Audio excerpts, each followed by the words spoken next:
What if I told you that one of the greatest paintings never painted could have changed the world? This is the story of Samuel Martinez, a man who spent 40 years preparing for one perfect masterpiece and never painted it. But his story isn't about failure. It's about the dangerous myth that keeps millions of us from ever starting our dreams. I'm going to tell you a story that might feel uncomfortably familiar. It's about a man who had everything he needed to create something beautiful, except for one thing he thought he was missing. How many of us are waiting for that perfect moment, the right inspiration, the ideal circumstances, the moment when everything finally clicks into place? Samuel's story is fictional, but it represents a very real phenomenon that psychologists call preparation procrastination, the endless delay of important work under the guise of getting ready for it. Today, we're going to explore why waiting for the perfect moment is not just futile, but actually the enemy of greatness.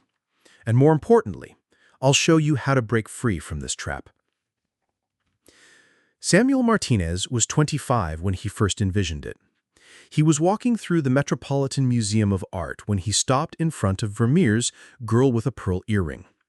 Something clicked. He could see it clearly. His masterpiece. It would be a portrait, but not just any portrait. It would capture something that had never been captured before, the exact moment when hope transforms into certainty. He spent weeks sketching preliminary ideas, filling notebook after notebook. The vision was so clear, so perfect in his mind, that he knew he had to do it justice. "I can't mess this up," he told his girlfriend Maria. "This painting, it's going to be everything I am as an artist. I need to make sure I'm ready." So he began to prepare. First, he needed the perfect brushes. Not just any brushes, the finest sable brushes money could buy. He researched for months, reading reviews, consulting experts. Then came the canvas. He learned about different weaves, priming techniques, the chemical composition of various materials. 6 months later, he finally purchased what he believed was the perfect canvas. Imported from Italy, hand-stretched, perfectly primed. Samuel wasn't procrastinating, he told himself. He was being professional, thorough. A true artist prepares properly. 2 years passed. Samuel's studio was beginning to look impressive. He'd invested in the finest easel, adjustable lighting systems, a climate control unit to maintain perfect humidity. His paint collection was museum quality, tubes of ultramarine blue that cost more than most people's rent, vermilion mixed with actual ground cinnabar. But the easel remained empty. "I'm still studying," Samuel would tell people. And he was, obsessively. He'd enrolled in online courses about color theory, spent weekends at workshops on Renaissance techniques, filled entire shelves with books about the masters. 5 years in, Maria started asking questions. "Samuel, when are you actually going to start the painting? You've been preparing for 5 years." "I'm not ready yet. Do you know how long Michelangelo studied before he painted the Sistine Chapel? I'm still learning about light, about shadow, about the way emotion translates through brushwork. I can't start until I truly understand." The irony was that Samuel was becoming an incredibly knowledgeable artist. He could discuss technique with experts, identify the hand of masters by their brushwork alone. He'd developed an exquisite aesthetic sense, but he'd never painted anything meaningful. Meanwhile, his friends from art school were building careers. Some were successful, others were struggling, but they were all creating. They were all painting. They were all growing through the act of making art, not just studying it. Samuel would look at their work and think, "When I finally start my masterpiece, it will be better than all of this because I'll be ready." 10 years passed, then 15. The perfect moment always seemed just out of reach. Let me pause Samuel's story here to talk about what was really happening in his brain. Because this isn't just a story about one artist. It's about a psychological trap that catches millions of us. Dr. Adam Grant, an organizational psychologist at Wharton, has studied this phenomenon extensively. He calls it procrastination, the tendency to rush into preparation to avoid the anxiety of starting the real work. Studies show that people who spend excessive time preparing often develop what psychologists call analysis paralysis. The more they learn, the more they realize they don't know, creating an endless loop of preparation. But here's the crucial insight. Expertise isn't built through study alone. It's built through what researchers call deliberate practice, actually doing the thing you want to get better at, getting feedback, and iterating.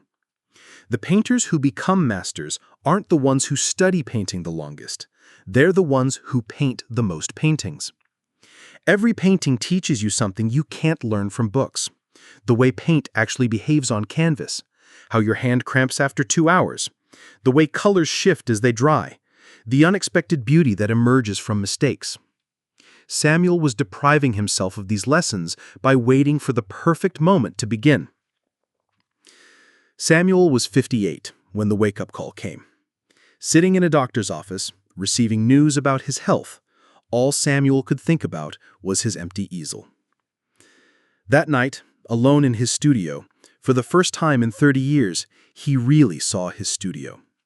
Not as a workspace, but as a monument to fear. Every perfect brush, every carefully chosen pigment, every precisely calibrated light, they were all just elaborate excuses.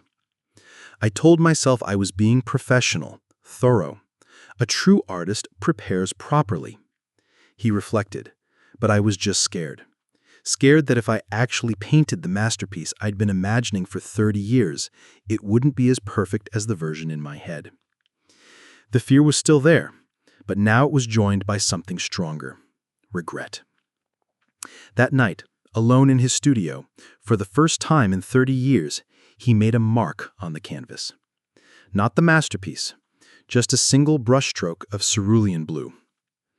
It wasn't perfect. The paint was slightly too thick, the strokes somewhat unsteady. But it was real. It existed. It was a beginning. Over the following weeks, something magical happened. The painting that emerged wasn't the masterpiece Samuel had imagined for 30 years. It was something else entirely. Raw, imperfect, but live with genuine emotion. The face in the portrait wasn't the symbolic representation of hope becoming certainty that he'd planned. It was his own face, weathered by years of waiting, but finally creating. The painting took him 6 weeks to complete. After 30 years of preparation, the actual creation took 6 weeks. Samuel lived for 2 more years, and in that time, he painted 17 more works. None of them were the masterpiece he had originally envisioned. But together, they were something more valuable.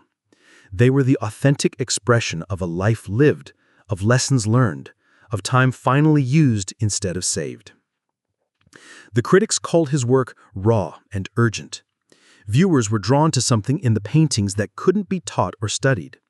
The palpable sense of someone making up for lost time, of someone who had finally stopped preparing and started living. In his final interview, Samuel said, "I spent 30 years preparing to paint one perfect painting. In the end, I learned that the perfect painting doesn't exist. But imperfect paintings, paintings with soul, with mistakes, with the artist's fingerprints all over them, those can change people's lives." Samuel's story didn't end with the masterpiece he had imagined. It ended with something better, a body of work that proved the most profound truth about creativity. The perfect moment never comes. You create it by starting. So what's your empty easel? What dream have you been preparing for, studying for, waiting for the perfect moment to begin? Maybe it's the novel you've been researching for 5 years but haven't started writing. The business plan you've been perfecting but never implemented. The instrument you've been meaning to learn. The course you've been planning to take. The conversation you've been preparing to have. Here's what Samuel's story teaches us. Preparation has value, but only when it serves action, not when it replaces it. The magic doesn't happen in the planning. It happens in the doing. In the messy, imperfect, sometimes embarrassing act of actually trying. Your first attempt won't be perfect. It might not even be good, but it will be real, and real is where growth begins. So here's my challenge for you. Pick one thing you've been preparing for and start it today. Not tomorrow, not when you feel ready, not when you have more time. Today.